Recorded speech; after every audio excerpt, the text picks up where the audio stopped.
আসসালামু আলাইকুম প্রিয় চাকরি প্রত্যাশী বন্ধুগণ, আশা করি সবাই ভালো এবং সুস্থ আছেন। আজকে যে সরকারি চাকরি নিয়োগ বিজ্ঞপ্তি নিয়ে কথা বলবো, এটি হচ্ছে একটি সরকারি বিশ্ববিদ্যালয়ের নিয়োগ বিজ্ঞপ্তি। দেখতে পাচ্ছেন বাংলাদেশ ইউনিভার্সিটি অফ প্রফেশনালস অর্থাৎ বিইউপি এর একটি নিয়োগ বিজ্ঞপ্তি। এখানে আপনারা বাংলাদেশের সকল জেলা থেকে নারী পুরুষ উভয় প্রার্থীরা আবেদন করতে পারবেন।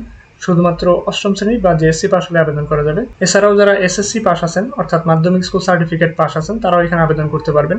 এখানে দেখতে পাচ্ছেন 17 আগস্ট 2026 অর্থাৎ সম্পূর্ণ নতুন একটি নিয়োগ বিজ্ঞপ্তি। আর আজকের এই ভিডিওতে এই নিয়োগ বিজ্ঞপ্তি সম্পর্কে বিস্তারিত তথ্য থাকবে, কিভাবে আবেদন করতে হবে, কোন পদের বিপরীতে কতজন লোকবল নিয়োগ দেওয়া হবে এবং কত টাকা ফি প্রেরণ করতে হবে, আর আবেদনের সময়সীমা কত থেকে কত তারিখ পর্যন্ত বিস্তারিত এই ভিডিওতেই পাবেন। আপনারা যারা আবেদন করতে ইচ্ছুক তারা অবশ্যই ভিডিওটি না টেনে দেখবেন। দেখতে পাচ্ছেন অনেকগুলো পদ আছে, সেক্ষেত্রে একটু ধৈর্য সহকারে আপনাদেরকে দেখতে হবে, টানলে অনেক কিছু মিস হয়ে যেতে পারে। প্রথম যে পদটি নিয়ে কথা বলবো এটি হচ্ছে অ্যাটেন্ডেন্ট, পদের সংখ্যা 1টি, বেতন স্কেল 8,250 থেকে 20,010 টাকা। শিক্ষাগত যোগ্যতা হচ্ছে এসএসসি বা সমমান পরীক্ষা উত্তীর্ণ হলে আবেদন করতে পারবেন, সেক্ষেত্রে জিপিএ লাগবে 2.5 এর উপরে। এরপর হচ্ছে পরিচ্ছন্নতা কর্মী, পদের সংখ্যা 2টি, শিক্ষাগত যোগ্যতা এসএসসি বা সমমান পরীক্ষা উত্তীর্ণ হলে আবেদন করা যাবে। নিরাপত্তা প্রহরী, পদের সংখ্যা 6টি, বেতন স্কেল 8,250 থেকে 20,010 টাকা। শিক্ষাগত যোগ্যতা এসএসসি বা সমমান পরীক্ষায় উত্তীর্ণ হলে আবেদন করা যাবে, সেক্ষেত্রে 2.5 এর উপরে হতে হবে সিজিপিএ। আর প্রত্যেকটি পদেই এখানে বয়স দেওয়া আছে 18 থেকে 32 বছর মধ্যে হতে হবে, এর থেকে বেশি বা কম হলে কিন্তু আবেদন করতে পারবেন না। আপনারা যারা সরকারি চাকরিতে আবেদন করতে চান তারা চাইলে আমাদের মাধ্যমে যে কোনো সরকারি চাকরিতে আবেদন করতে পারবেন, সেক্ষেত্রে এই হোয়াটসঅ্যাপ নাম্বারে মেসেজ করতে হবে।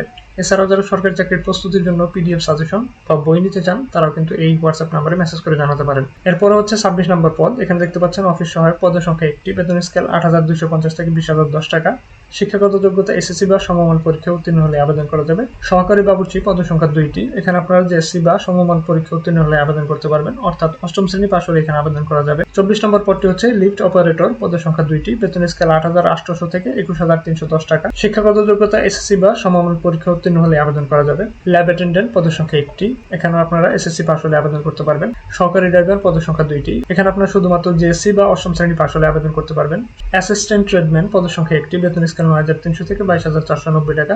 জেএসসি পাশ হলে আবেদন করা যাবে। পাম্প অপারেটর, পদের সংখ্যা 1টি, বেতন স্কেল 9,300 থেকে 22,490 টাকা, এখানে আপনারা জেএসসি পাশ হলে আবেদন করতে পারবেন। জেনারেটর অপারেটর, এখানে আপনারা জেএসসি বা অষ্টম শ্রেণী পাশ হলে আবেদন করতে পারবেন। এসি মেকানিক, পদের সংখ্যা 1টি, জেএসসি বা অষ্টম শ্রেণী পাশ হলে আবেদন করা যাবে। প্লাম্বার, পদের সংখ্যা 1টি, জেএসসি বা অষ্টম শ্রেণী পাশ হলে এখানে আবেদন করা যাবে, সেক্ষেত্রে 9 বছরের অভিজ্ঞতা সম্পন্ন হতে হবে। 16 নম্বর পদটি হচ্ছে ইলেকট্রিশিয়ান, পদের সংখ্যা 2টি, অষ্টম শ্রেণী বা জেএসসি পাশ হলে আবেদন করা যাবে। অফিস সহকারী, পদের সংখ্যা 1টি, কেয়ারটেকার, পদের সংখ্যা 1টি, হিসাব রক্ষক, পদের সংখ্যা 1টি, ওয়ার্ক সুপারভাইজার, পদের সংখ্যা 1টি, নেটওয়ার্ক টেকনিশিয়ান, পদের সংখ্যা 1টি, হার্ডওয়্যার টেকনিশিয়ান, পদের সংখ্যা 1টি, ল্যাব টেকনিশিয়ান, পদের সংখ্যা 3টি, ডেভেলপমেন্ট অফিসার, পদের সংখ্যা 1টি, সহকারী প্রোগ্রামার, পদের সংখ্যা 1টি, সেকশন অফিসার লাইব্রেরি, পদের সংখ্যা 1টি, সেকশন অফিসার, পদের সংখ্যা 1টি, প্রভাষক, পদের সংখ্যা 18টি, সহকারী অধ্যাপক, পদের সংখ্যা 2টি, সহকারী অধ্যাপক, পদের সংখ্যা 4টি, সহকারী অধ্যাপক, পদের সংখ্যা 5টি, অধ্যাপক, পদের সংখ্যা 3টি। এখন বলে দিব কিভাবে আবেদন করতে হবে, কোন ঠিকানায় আবেদন করতে হবে। এখানে দেখতে পাচ্ছেন 23 আগস্ট 2026 থেকে 10 সেপ্টেম্বর 2026 তারিখের মধ্যে ফি প্রদান করে আবেদন প্রক্রিয়া সম্পন্ন করতে হবে। এই লিঙ্কে গিয়ে আপনাদেরকে আবেদন করতে হবে career.bup.edu.bd।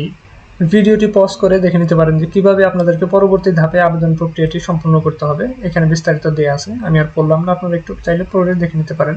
তো আজকের মতো এই পর্যন্ত। যদি ভিডিওটি ভালো লাগে অবশ্যই একটি লাইক করে দিবেন, আর এই ধরনের সরকারি চাকরি নিয়োগ বিজ্ঞপ্তি পেতে চাইলে আমার এই চ্যানেলটি সাবস্ক্রাইব করে রাখতে পারেন।